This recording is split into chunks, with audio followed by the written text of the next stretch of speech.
好，咁事不宜遲啦，咁我就開始翻我今日嘅分享啦。咁今日咧其實喺分享之先咧，其實都想同大家一齊即係傾下咧，就係我哋其實不嬲咧，我哋去教學嘅時候咧，都可能都會遇到一個嘅難題啦，就係當我哋咧好多時都同學講話啊，我哋有啲嘅文言經典啊，特別係咧呢12篇章嘅時候咧，我哋都好想咧同同學咧去分享究竟我哋點樣去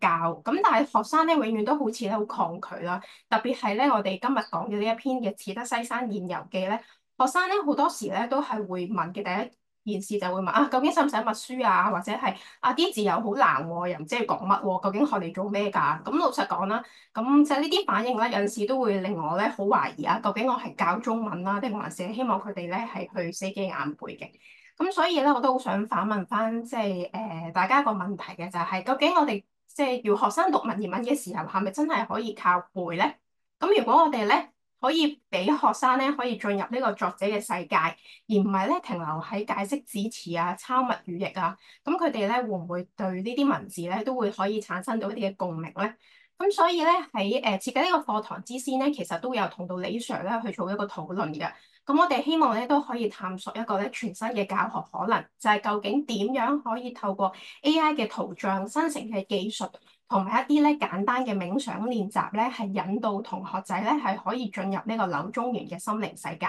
咁所以咧今日嘅題目咧就係叫做從硬背到深入。咁就係第一就係希望唔即係同學仔唔再機械式咁樣去背誦啦，而係希望咧可以讓同學仔可以走入呢個經典呢個世界入邊咧，可以令到佢哋有呢個共同嘅感覺，同埋咧可以共同去創造嘅。而今日嘅主角咧就係《始得西山宴遊記》。而我相信大家都好熟悉嘅就係同工都會聽過柳宗元嘅一句説話啦，與萬化冥合呢一句咧，對於老師嚟講咧都好心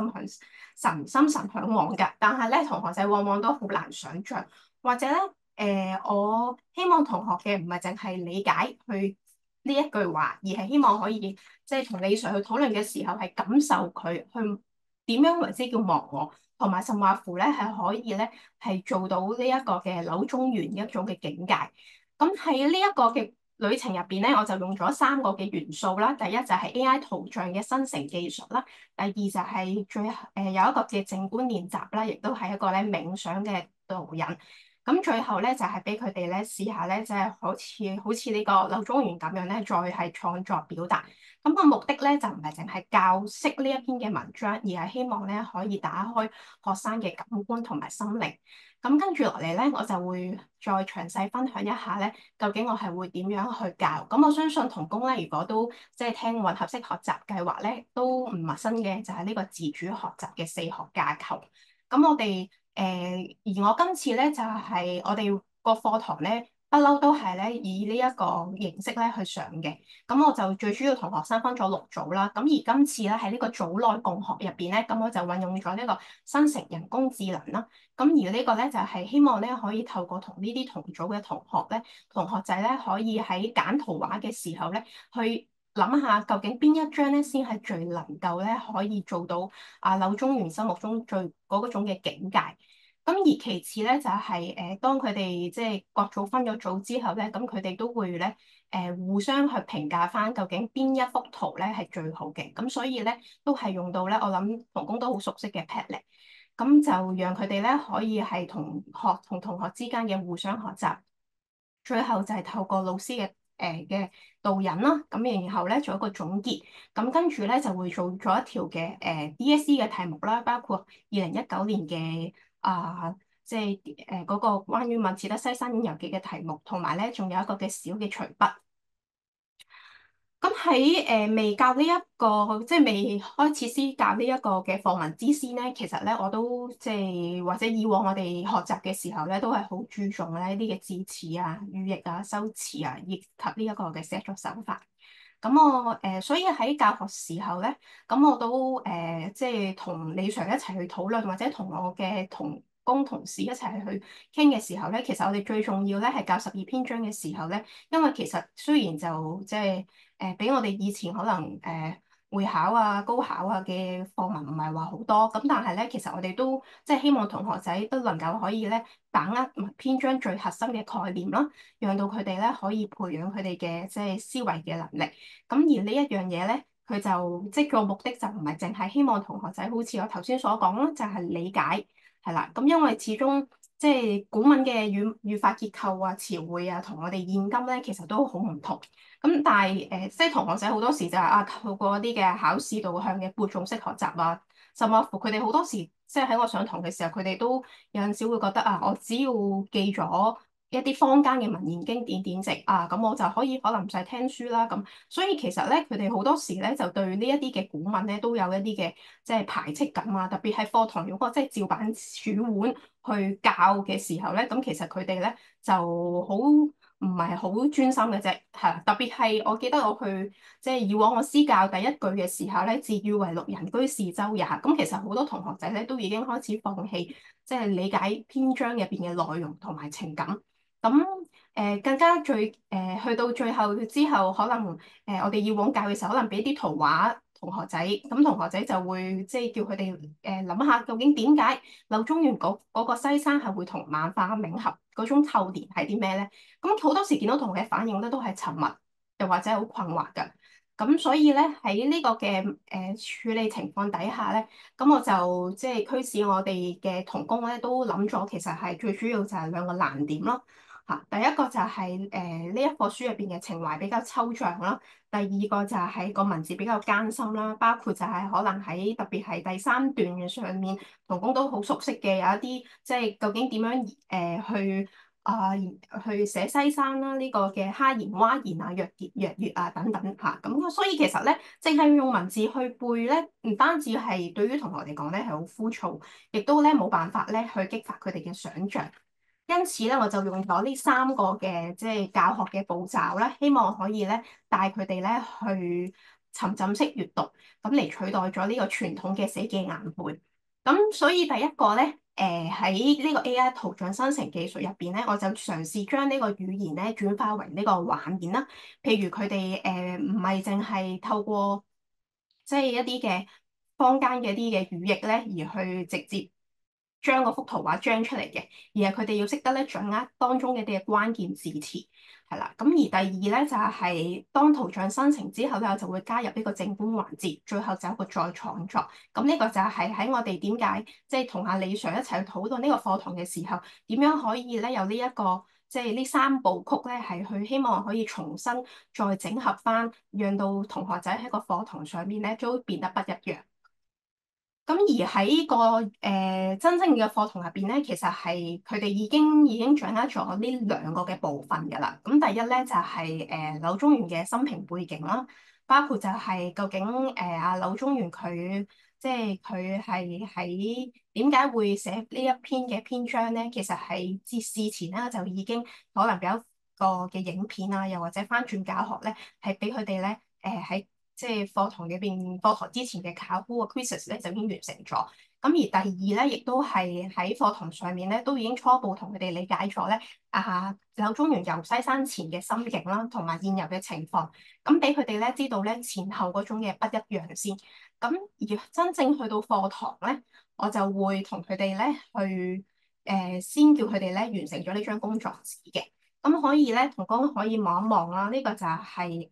我設計嘅一張工作紙。而呢張工作紙咧，我就會首先咧，其實會用到嘅就係一個 Canva 啦，嘅 AI Power。如果同工可以望到嘅咧，就係呢張工作紙入邊咧，我會用到呢一個嘅 LE 係啦。咁呢個其實咧都幾好用嘅。咁我之後我試行咗 gen 咗幅圖係。即係柳宗元係嘅西山嘅圖之後咧，咁同工咧都有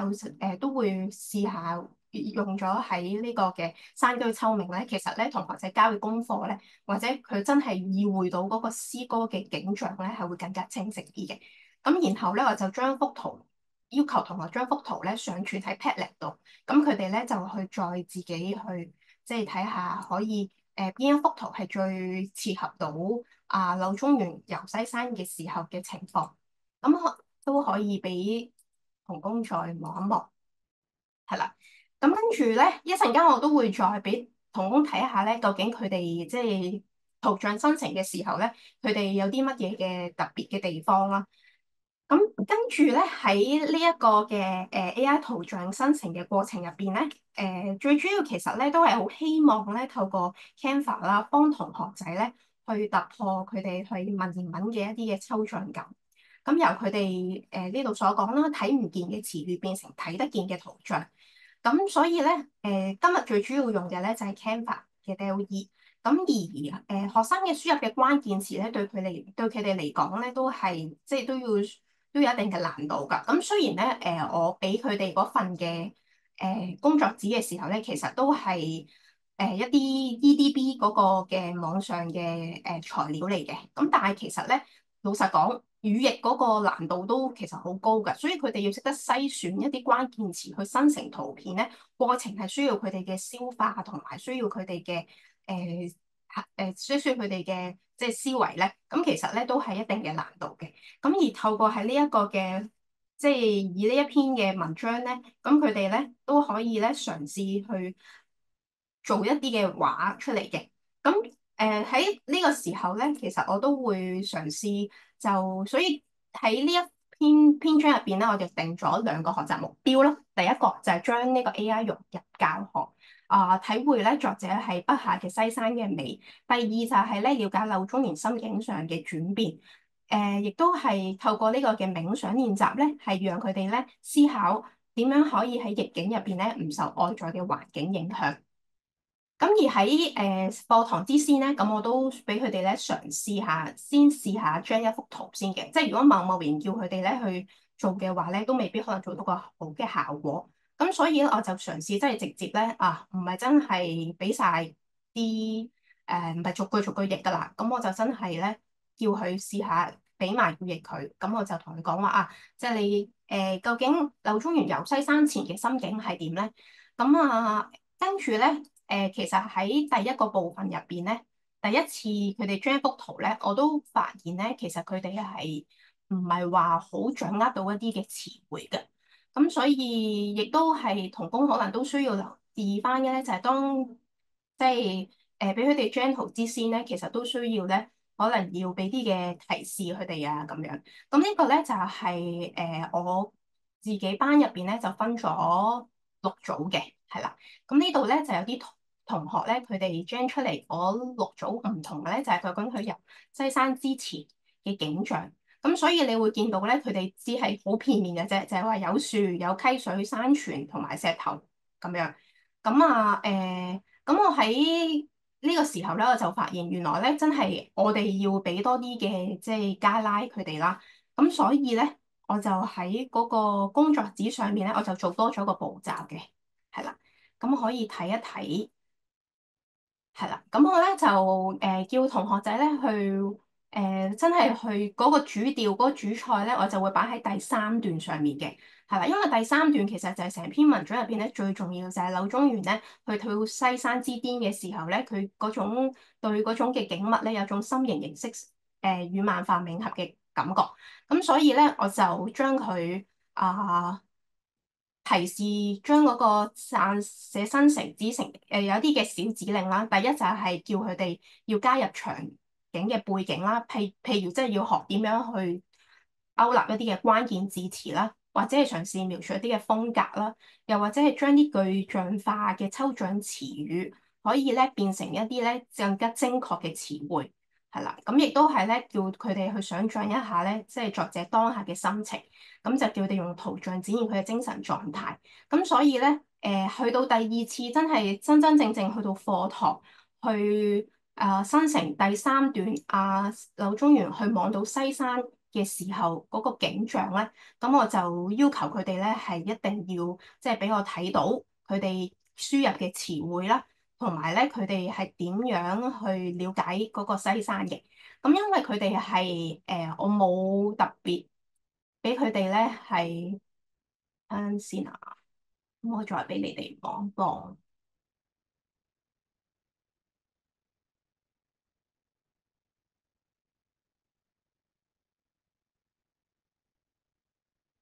係啦，咁因為咧，我都發現咧，其實對佢哋嚟講咧，都有一定嘅難度㗎。咁所以去到第三段咧，我就真係再得水啲啦。咁就因為同工施教嘅時候咧，可能都知道咧，就係西山咧，其實佢都有分柳宗元佢係環視啊，定係俯視啊咁樣。所以咧，我就全班入邊咧分6組啦。咁有3組咧，就係負責綠色熒光筆嗰部分，就係分析佢點樣去俯視嗰個西山，而黃色咧就係佢點樣去環視個西山嚇。而透過咧呢個嘅 AI 工具咧，咁我就係希望咧俾佢哋知道究竟柳宗元喺筆下嘅西山喺呢兩個嘅視覺入邊咧，帶俾佢到原來就係有2種嘅人生境界。第一個就係悠游乎與好戲區，就係講到嗰種咧就好自由自在，莫得其涯，樣樣付於造物者，而不知其窮，心形形色與萬化冥合嗰種忘我嘅境界。咁我就希望咧，叫同學仔咧，佢哋各組入邊咧，就係喺佢哋嘅分析底下咧，就要上載一幅咧圖片，包括就係環視同埋俯視，跟住再加啲嘅生成指令咧，去展現佢哋咧究竟係點樣去即係睇到呢個西山嗰種柳宗元俾佢哋嗰種嘅即係嗰種忘我嘅感覺。咁所以喺嗰陣時咧，我就即係都同李 Sir 一齊傾嘅時候，咁究竟可以點樣俾佢哋去領會到柳宗元嘅境界咧？就係、不妨就係可能會問佢哋噶如果同學要拍一部似得西山現遊記嘅電影預告片，你會用咩畫面咧？又或者係如果你係柳宗元，你會想象到嗰個嘅境界？嗰幅圖入邊嗰種忘我，邊一幅圖你會係覺得比較忘我咧？咁所以咧，喺呢個過程入邊咧，其實咧同學仔咧，佢哋從來都未試過張圖嘅。咁但係喺呢一個問題一問嘅時候咧，佢哋又嘗試咧去用呢個 Canva 咧去揾一啲嘅關鍵詞啦，咁而去嘗試去將一啲嘅畫面感嘅詞語，譬如係幽谷啊、白雲啊、青山白水啊。呢啲等等咧，咁而呢一啲咧係唔單止咧去理解個詞語啦，亦都係咧幫到佢哋咧去想像同埋咧去揀字嘅啊。咁而喺課程喺呢個嘅討論入邊咧，呢個就係我當時嘅課堂入邊咧，你會見到咧，其實一共係有6組嘅。咁我就將嗰段文字咧就分咗做俯視啦，同埋環視啦。係啦，咁然後就會叫佢哋投票咧，邊一組咧係最符合咧柳宗元眼中嘅西山。咁個過程咧，其實就唔係真係咧純粹要學生咧去欣賞嗰啲圖片，而係希望佢哋咧係主動咁樣咧去做出呢個嘅詮釋同埋選擇。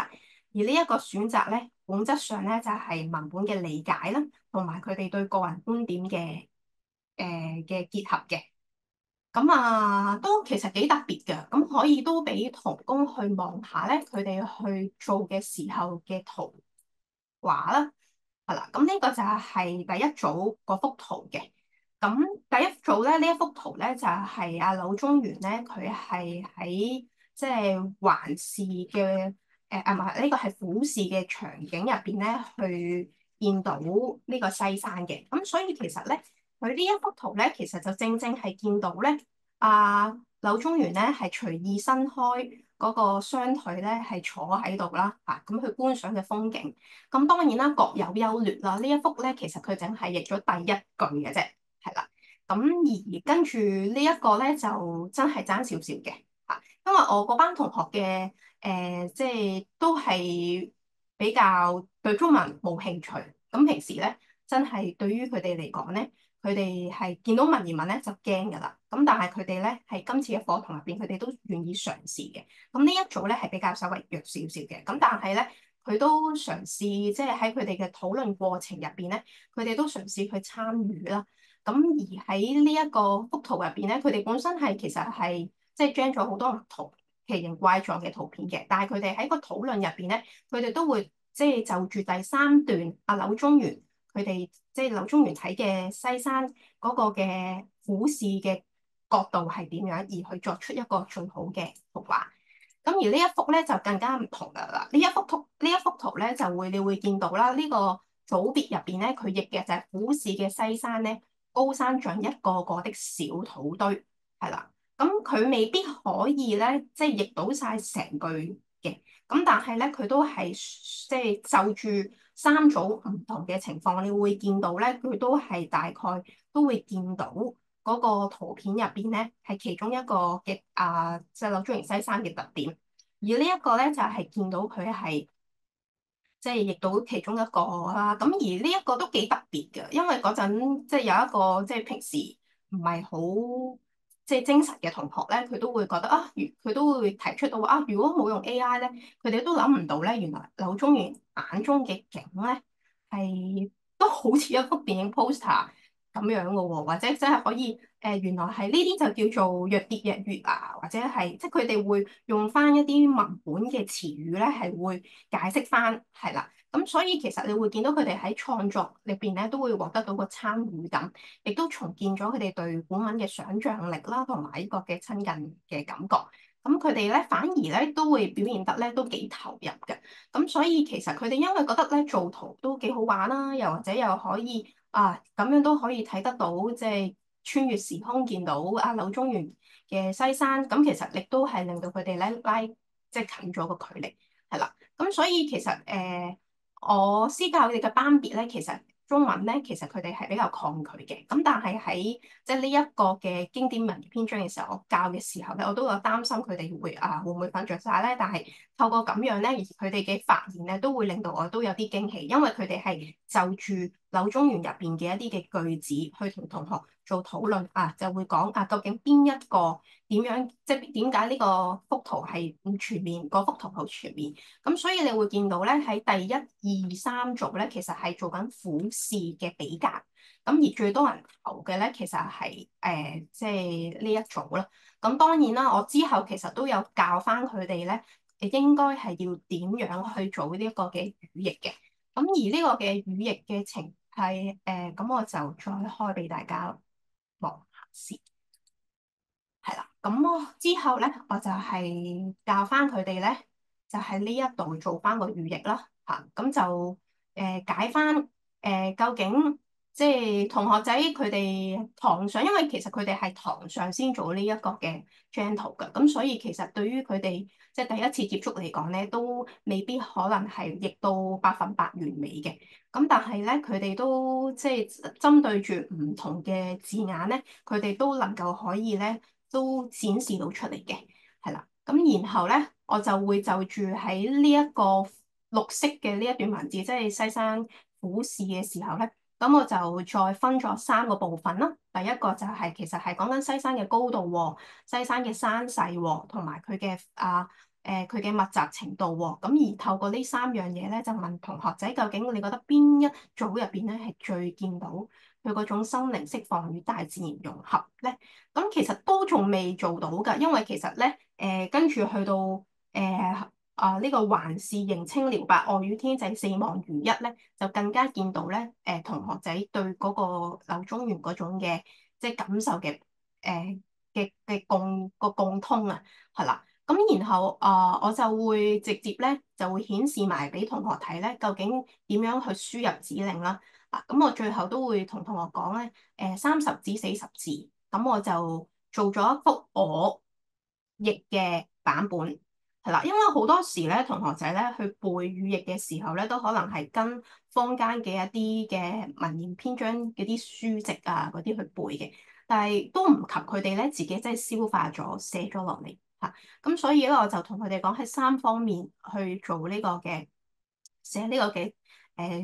寫呢個 prompt 出嚟。咁呢個咧就係我同同學仔去講而呢一幅右邊嗰幅圖咧，就係我生成嘅一幅圖畫嚟嘅。咁佢哋咧就一目了然，哦，原來咧呢個就係即係柳宗元嘅西山喎。咁佢哋咧喺呢個時候咧，佢哋反而就會更加即係睇到即係嗰種嘅震撼力，或者係同佢哋嗰幅圖有咩唔同咧？係啦。咁而跟住咧，另外個3組咧就會試呢一句迎清遼白外與天際四望如一。咁呢一幅圖入邊咧，其實咧更加即係更加見到佢嘅真意嘅嚇。咁因為咧可以俾同工咧再望一望佢哋食係啦呢一幅。咁同工可能見到啦，4、5、6組入邊咧，呢個係第四組啦。嚇，第四組咧，其實都睇到咧，其實佢見到佢嘅青山白水有互相連繞，即係真係見到即係柳宗元喺西山之巔入邊，佢睇落去，即係佢同天空一齊相連嗰種，即係天空交接嘅感覺。嚇，咁呢個就係另外一組嘅幅圖。咁你見到佢哋嘅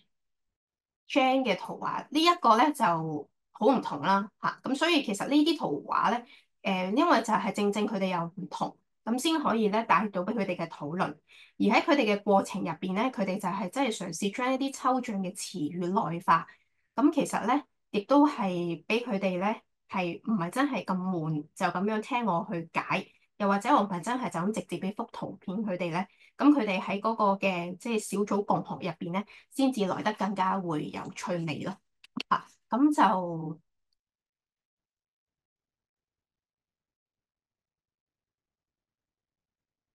係啦。咁呢個咧就係我點樣去俾佢哋即係點樣去設計呢個課堂嘅時候嘅一啲嘅心得啦。咁而喺最大嘅即係感受入邊咧，就係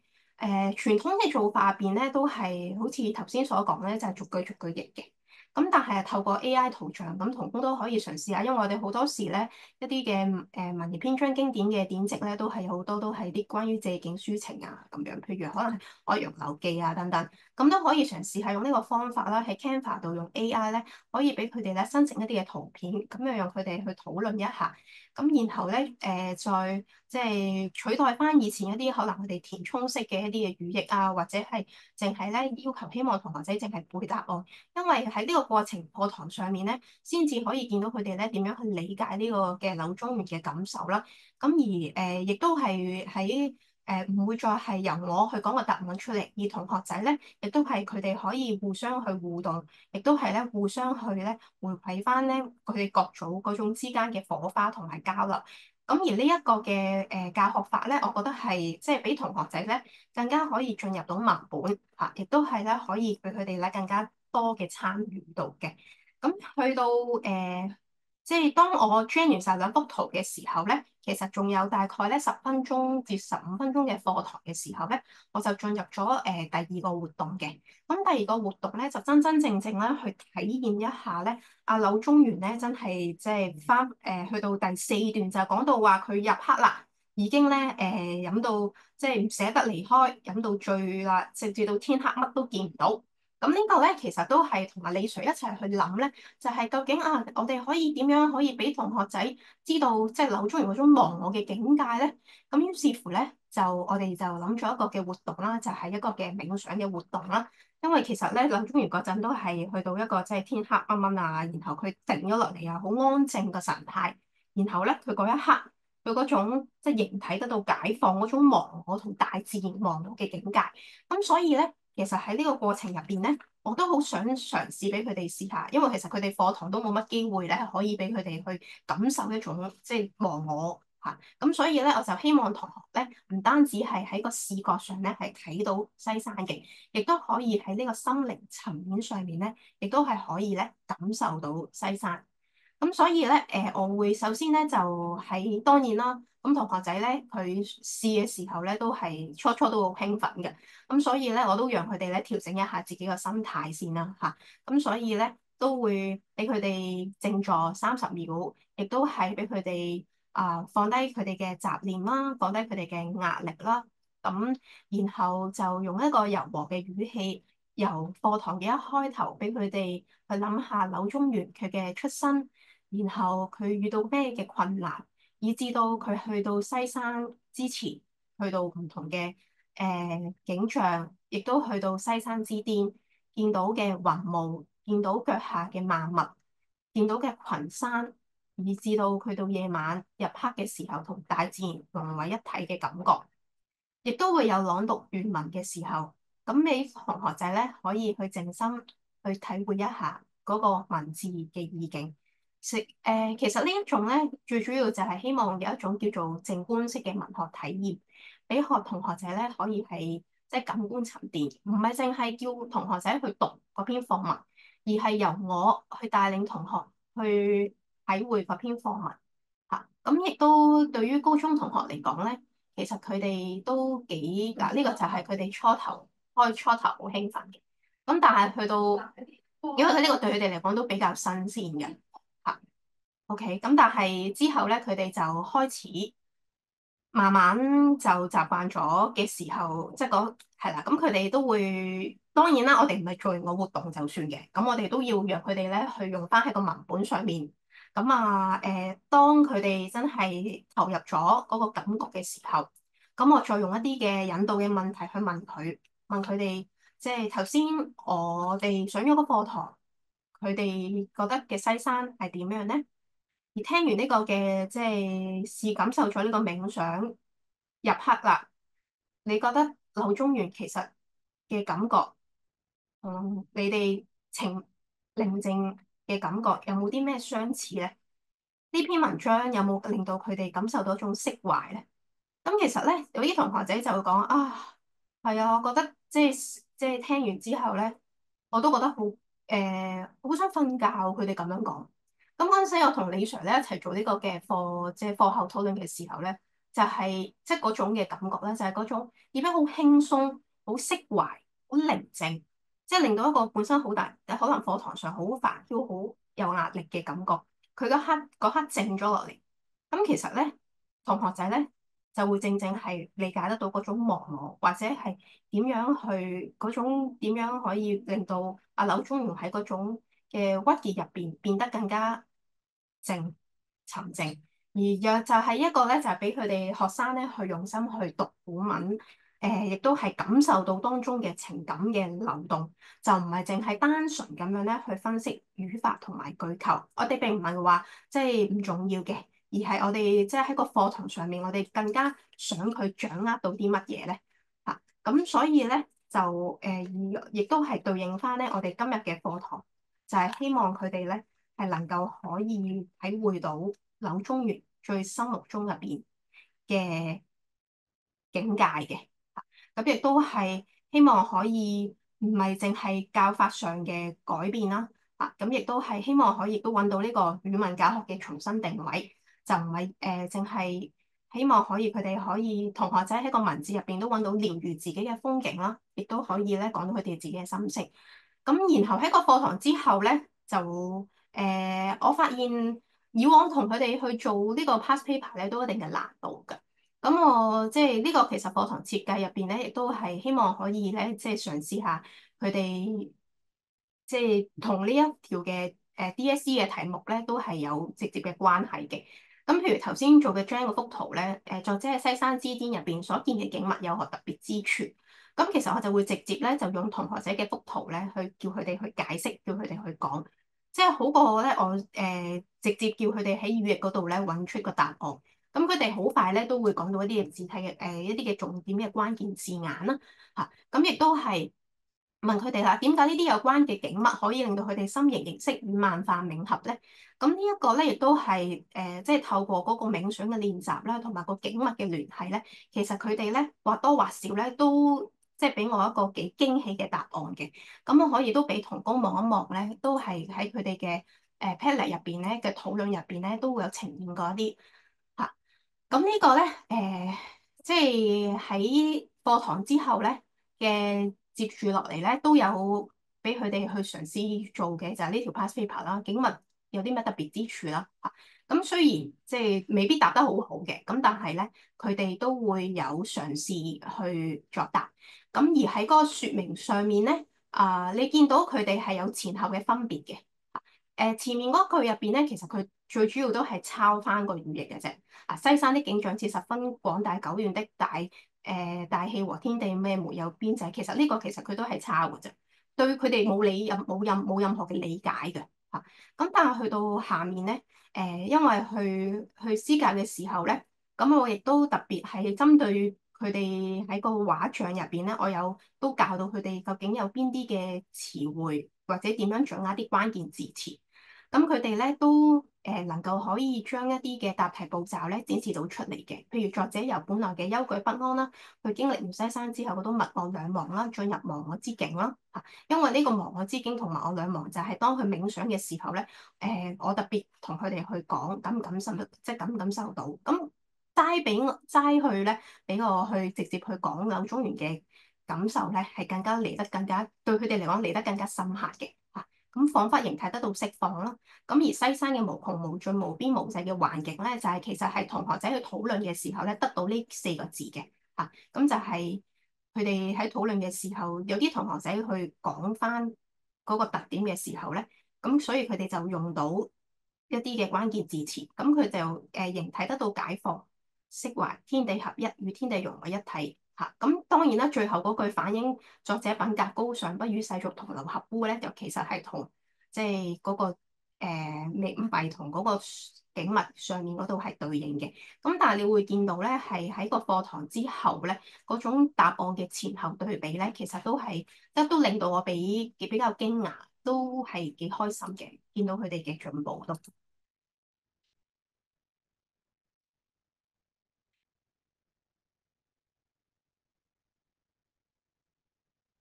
係啦，咁然後咧到最後咧就係、我哋學校入邊咧都會除咗寫篇長文之外，我哋都會有一篇嘅隨筆啦。咁跟住咧就係、亦都係希望透過咧同學嘅感覺之後咧，亦都佢哋嘗試下咧去即係代入翻成為翻柳宗元。咁所以咧今次嘅寫作主題咧就係咧佢哋要喺一個地方入邊咧係感覺到釋懷啦。咁所以佢係自選嘅題目嘅，咁呢一啲題目入邊咧都幾特別嘅。咁就譬如有啲同學仔佢會話咧我喺黃昏嘅海入邊咁都釋懷啦嚇。咁佢未必係寫得話好即係雕琢文字，唔係文字會雕琢得好靚，但係佢哋咧你會感受到咧佢哋係掌握到柳宗元嘅情感嘅。因為我記得佢都寫到好似係講海浪一陣一陣打過嚟，帶走佢整日嘅煩惱。嗰一刻，我唔使再諗要交啲咩功課，亦都唔使再諗學業上嘅壓力，只係希望望得一陣嘅夕陽。咁呢一啲同學仔咧，其實嗰個即係你會俾我會睇到呢啲同學仔係俾我感覺到佢係同柳宗元嘅距離係拉近咗，就唔係淨係一個背咯，而係佢哋終於即係知道咩為之叫做釋懷忘我甚或乎咧，其實係喺呢一個嘅過程入邊咧，對於佢哋嚟講都係一種療愈嘅媒介嚟嘅。咁亦所以其實喺最後呢個課堂入邊咧，其實對俾我嘅感覺咧，我都覺得係幾特別嘅，因為我都係第一次咧係嘗試用呢一個嘅AI Gentle 嘅形式咧去施教啦。咁係人工智能入邊咧，其實都帶到俾我呢一種嘅即係嗰種嘅創新，就係究竟我應該要喺個課堂入邊咧係要點樣去改變自己嘅定位咧？